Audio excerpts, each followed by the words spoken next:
Hi guys, welcome to this first episode of Tackle Tuesday. So as you guys probably noticed from the title before, in the intro, we're going to be talking about spinnerbaits today. First of all, I know a lot of people talk about spinnerbaits and why you had to throw them, how they throw them in the wind, and I want to talk about why. So first of all, when it's windy, there's tons of waves and whitecaps, so bait fish can actually move around without too many bass or other predators really preying on them because they can't see them too well with all the waves and stuff. Can't really pick them out since bass usually ambush from underneath those bait fish. So they look up and all they see is pretty much just waves because they're little white caps and stuff. They kind of look like the bait fish. So that's why you guys want to throw spinnerbaits in the wind. I wouldn't recommend this because this is a crayfish pattern. I would recommend more of a bait fish pattern. As I just said, the bass can't really pick them out too well, but if you cast that spinnerbait where you see those bait fish kind of like coming up a little bit and eating off the surface of the water, or if you have a graph and you know where those bait fish are, you guys can cast and drop the spinnerbait right below those bait fish and spin it along. So that way the bass will be able to see it a lot better because it has these nice little reflective spinners on there that will attract the bass or any other fish from very far away. Also, you need to have little trailer hooks on here. If you don't have a trailer hook, you should probably get one because you can lose a lot of bites on spinnerbaits. Because the fish will come up, they'll miss the whole bait if they hit it from the bottom. And if that trailer hook's on there, you have a little bit of a better chance of actually hooking them with that back hook. So also, this one has two willow blades.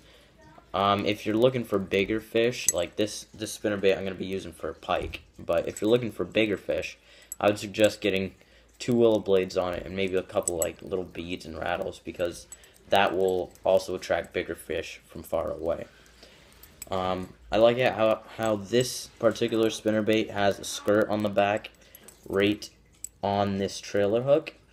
That will help it keep it concealed so the fish don't see it. It has this little piece of plastic right here, if you guys can see, that actually will hold the trailer hook so it doesn't fall off. But that's what I really like about spinnerbaits. That's when I throw spinnerbaits. Also, you want to throw spinnerbaits pretty much just where the bait is and maybe off banks or cliffs of rock because that's where the fish are going to be. Especially in the wind, the bait fish are going to be relating to cover and moving from cover to cover, and sometimes they might be out in the middle, but not usually. I find most bait fish in the andro usually like to stick to cover in those windier situations. So, I know this is kind of a quick video. I know I still haven't uploaded the smelting one. That video was really, really hectic. I'm going to probably try to upload that either in a few minutes or I might upload it tomorrow morning. I'm not too sure yet, guys. It's been a lot of work. But that is pretty much the end of Tackle Tuesday. I'm just going to end it on one note. The weight of the spinnerbait. When you're fishing deeper, get like a half ounce like this. Pretty sure this is a 1/4 ounce. You're fishing a little bit higher up. Use something like this. A little bit lighter. And also it has this nice little Colorado. I mean, it's cheaper to get a Colorado and a willow because it's not that big. It's not that big of a shiny piece. Also, you want quality spinnerbaits. This thing isn't really that too much quality. It's bent out from one pike, so try and get quality ones. If you don't, it doesn't really matter because you can buy like $1 spinnerbaits at Walmart for the same thing. It'll have the Colorado and the willow blade and still works really nicely. Just it bends out easily, so you guys can just buy a whole bunch of them. But anyways, that concludes Tackle Tuesday for this week. Next week, I'm going to be talking about jigs. I just got this one today, by the way. Not gonna say anything about it. Not gonna say anything about it. The next episode will be quite a bit longer. I'll probably have to film it off the GoPro, and that's going to take a little while. I'll probably have to upload it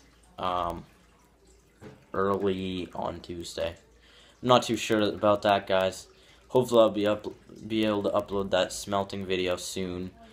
And thanks for watching this episode of Tackle Tuesday, and I'll catch you guys on the next episode.